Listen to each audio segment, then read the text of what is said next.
Prime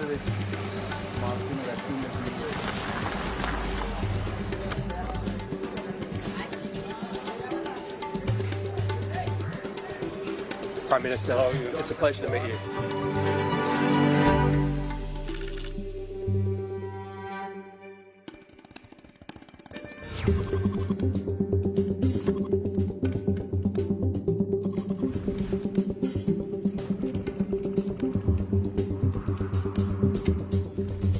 Jonathan, you're in steamy Islamabad.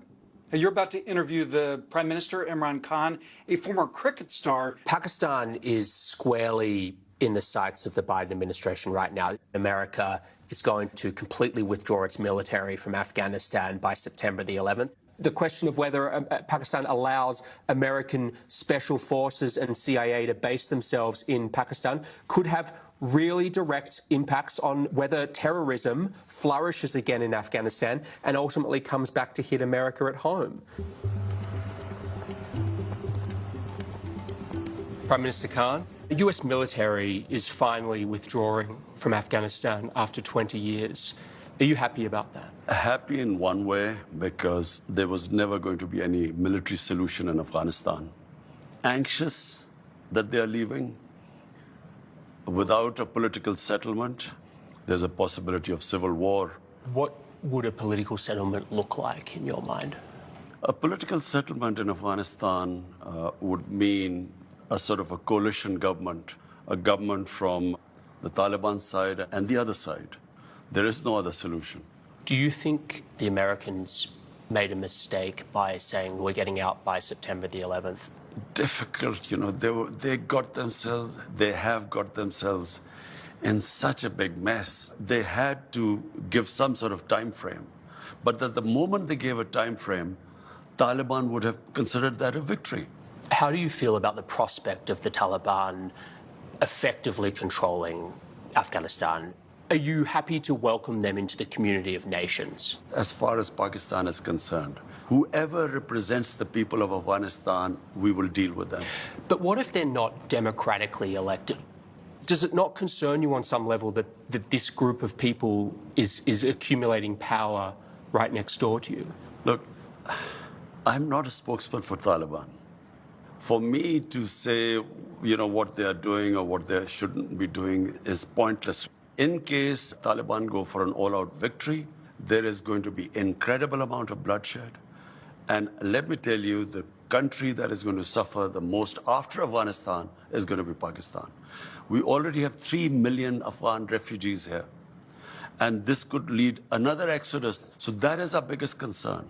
The Americans, before they leave, there must be a settlement. Let's talk about the relationship with the United States. The American CIA director, Bill Burns, made an unannounced visit here to Islamabad. Why? Ever since 9/11, there's constantly been touch between our intelligence agencies. Did you meet with him? No, I didn't. Did anyone from your administration? Yes, our head of ISI.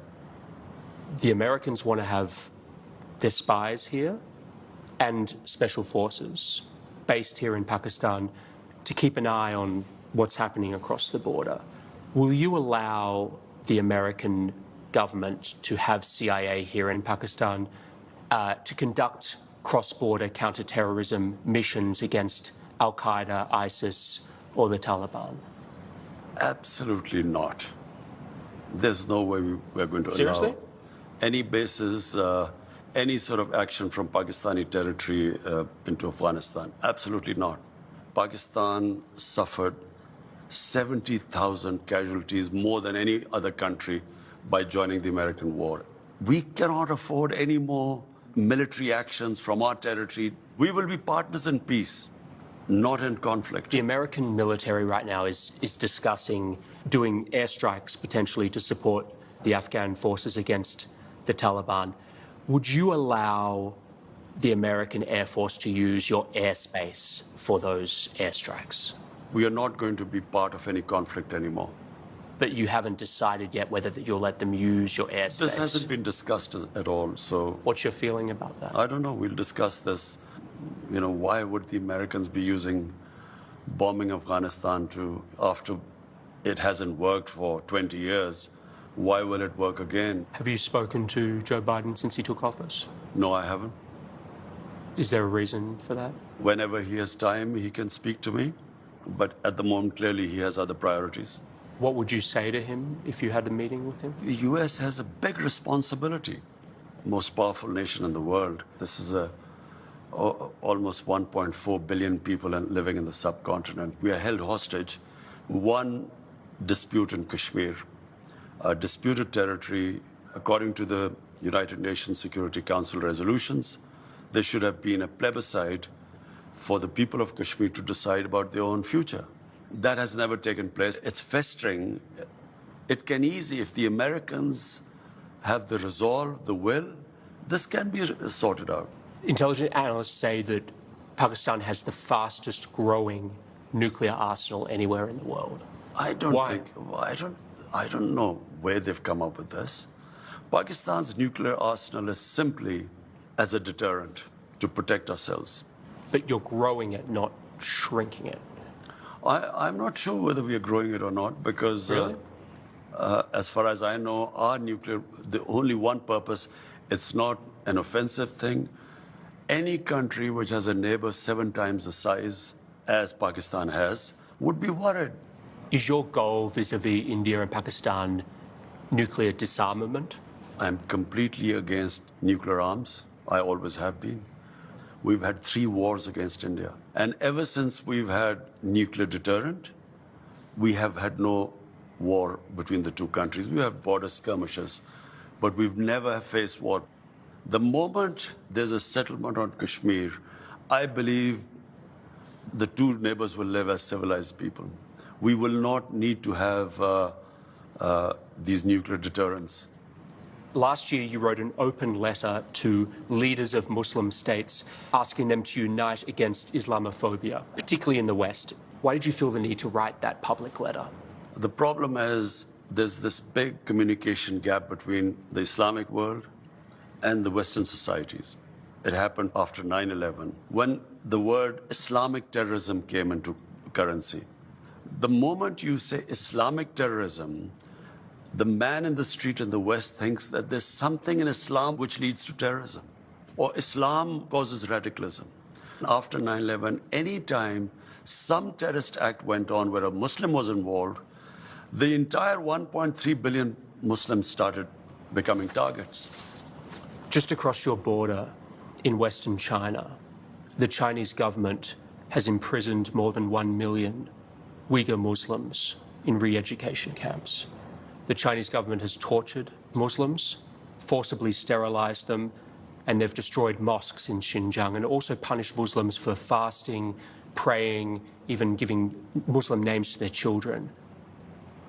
Prime Minister, why are you so outspoken about Islamophobia in Europe and the United States, but totally silent about the genocide of Muslims in Western China? What our conversations have been with the Chinese, this is not the case, according to them. The evidence is just overwhelming. Whatever issues we have with the Chinese, we speak to them behind closed doors. China has been one of the greatest friends to us in our most difficult times. When we were really struggling, our economy was struggling, China came to our rescue. So we respect the way they are, and whatever issues we have, we speak behind closed doors. How come this is such a big issue in the Western world? Why are the people of Kashmir ignored? It is much more relevant. Compared to what might be going in the Uyghurs, 100,000 Kashmiris have been killed. There are 800,000 Indian troops which have literally, it's an open prison in Kashmir. 9 million Kashmiris are put there. Why is that not an issue? So I think it's hypocrisy. They've been a huge partner to you, China, but on some level, doesn't it make you feel sick to have to be quiet because of all this money they're putting into Pakistan? I look around the world, what's happening in Palestine, Libya, Somalia, Syria, Afghanistan. Am I going to start talking about everything? I concentrate on what is happening on my border, in my country. This is on your border. Which is part of, no, that is part of Pakistan. 100,000 Kashmiris are dying. That concerns me more. Because half of Kashmir is in Pakistan. This is a grotesquely large human rights atrocity. First of all, I'm not sure about that because our conversations with the Chinese, this is not the picture that comes from that side. So just to put a fine point on this, you are not in any way concerned about the Muslim Uyghurs in Xinjiang? Our discussions with Chinese will always be behind closed doors. You were asked about the epidemic of sexual violence and rape in Pakistan, and you acknowledged the seriousness of the problem, and you talked about Pakistan's strict laws. You were also quoted as saying that the practice of women wearing veils, quote, is to stop temptation. Not every man has willpower, you said. On increasing vulgarity, it will have consequences. And you were accused of rape victim blaming. How do you respond to that? It is such nonsense. I never said veils. This was never said. I said the concept of parda. Concept of parda is avoid temptation in the society. We don't have discos here. We don't have nightclubs. So it is a completely different society, way of life here. So if you raise temptation in the society to the point, and all these young guys have nowhere to go, it has consequences in the society. Do you think that what women wear has any effect, that's part of this temptation? If a woman is wearing very few clothes, it will have an impact on the men, unless they're robots. I mean, it's common sense. Yes, but is it really going to provoke acts of sexual violence? It depends which society you live in. If in a society people haven't seen that sort of thing, it will have an impact on them. If you grow up in a society like you, maybe it won't on you.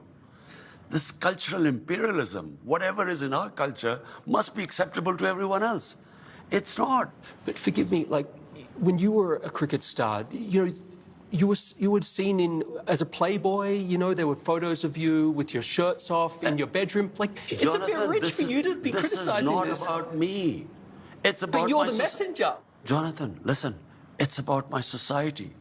My priority is how my society behaves, what reactions are caused in my society. So when I see sex crime going through the roof, we sit down, we discuss how we're going to tackle this. It is having an impact in my society. We have to do something about it. Thank you so much, Prime Minister. Okay. Really appreciate your time. Jonathan, you did go a bit long about that.